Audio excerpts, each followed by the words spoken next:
courbe de spirographie classique est tracée en fonction du temps, qui est porté en ordonnée.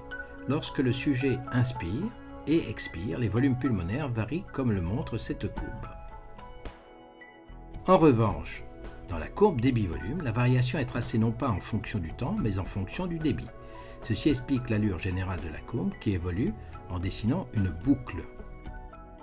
Sur le graphique, par rapport à l'axe horizontal, l'expiration apparaît vers le haut et l'inspiration vers le bas.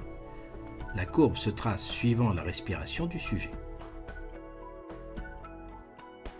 Tout d'abord, le patient respire normalement, tranquillement, c'est le volume courant.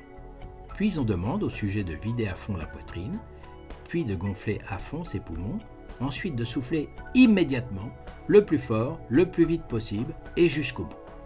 Si le sujet souffle à fond, durant si possible 6 secondes, la boucle constitue une courbe fermée. En d'autres termes, elle doit se boucler. Il faut bien contrôler le démarrage immédiat de la courbe expiratoire qui monte rapidement et presque parallèlement à l'axe des débits, jusqu'à son sommet, le peak flow ou débit de pointe qui apparaît dès les 20 premières millisecondes. Puis, la courbe expiratoire décrit une courbe légèrement bombée vers le haut jusqu'au croisement avec l'axe des volumes.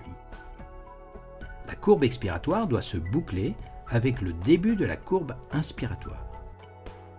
On obtient ainsi sur l'axe des volumes la valeur de la capacité vitale forcée, CVF.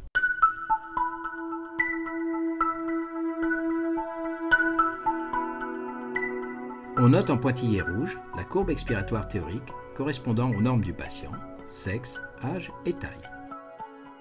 La courbe expiratoire monte presque verticalement jusqu'au peak flow ou débit expiratoire de pointe, qui est ici normal.